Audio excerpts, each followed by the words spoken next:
bayan. Ngayon na kayo po ay miyembro at presidente ng aking AICO movement, kayo po ay lahat may access sa mga programang yan sa City Hall. Dahil ang tunay na leader, dapat kung ano ang pondo na meron ng City Hall, nararamdaman dito sa baba, lalo-lalo na sa mga kabataan. Ang mga senior citizens po natin, nakaraan lang po, si Mayor Joy po ay nagpagkaroon po ng pension po na yung allowance niya po dito sa mga senior citizen. Kaya AICO Melendez naman po, bawat sektor po sa aking mga payout, sinisiguro ko po, lahat po tayo ay may bibigyan. Sektor ng LGBTQI, sa LGBTQI po, Sir, Ma'am, nakita niyo naman kay AICO Melendez, ilang buwan pa lang ako umupo, nagkaroon agad ako ng programa, nagkaroon ako ng mga batas na para iwasan ang diskriminasyon para sa mga LGBTQI natin. Dahil bakit po, yan ay programa din ng ating mahal na Mayor Joy Belmonte na sa Quezon City, pantay-pantay, walang kulay ang Pilipinas, kundi ang puso natin para sa tao. Kaya ngayong araw nito, bagamat mahaba-haba ang aking sasabihin kasi nga ito po ang ating induction ngayong araw nito, gusto ko lang po sana ipakiusap at ipa-explica sa inyo na mabuti kung ano po itong AICO movement.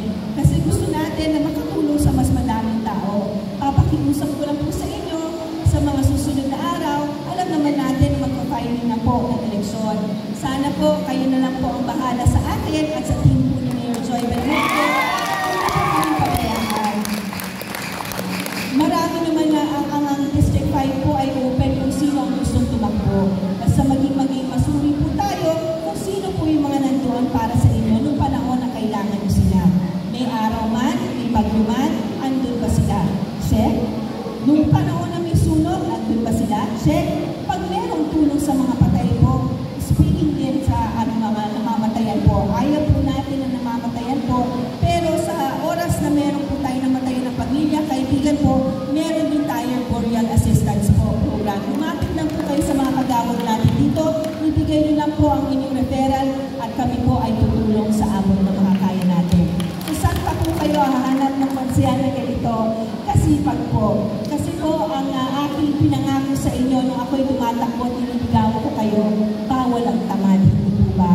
At higit sa lahat, nakakahiya naman na ako'y kakatok sa inyong puso sa mga susunod na araw at babalikan niyo paano bang nagawa niyo para sa akin. Yun na marahil ang pinakamasakit na balilig na isang kandidato na tulad mo. Kaya muli, hindi ko na mapakabaan, kayo na po ang bahala po sa akin sa Barangay Capri, sa tulong ng ating kapitan, Christian Tango at sa mga kagawad natin. Alam ko, wala po tayong laban na hindi mapagtatagumpayan, lalo na kung sama-sama po tayong magsisilbi na may aksyon at malasakit at lagi po niyong tatandaan, magsilbi, magserbisyo ng tapat, ng may puso, ng gagaling sa puso. Dahil ang tunay na leader, pwede naman kami tumulong sa inyo, bigay kami ng 100, 100. Totoo, sa totoo lang po yung bibili niyo boto niyo po, bibigyan kayo 100. Pagkaupo niyan, ang tanong ko po sa inyo, ano po kapalit? 3 taon ang buhay ninyo. Kaya huwag na po kayong tumingin sa ibang mga tao po. Tumingin tayo sa leader na may track record. At kinararangan ko po ipakilala sa inyo, this December 6 po, lilipad po si Konsehana AICO Melendez papuntang Vietnam dahil po nanalo po si AICO Melendez bilang most outstanding councilor of the Philippines. Hindi na lang po tayo pinikilala po sa District 5, kundi sa ibang bansa po. December 6, dala-dala ko at tamang-tama po ang bandila para sa Barangay Capri.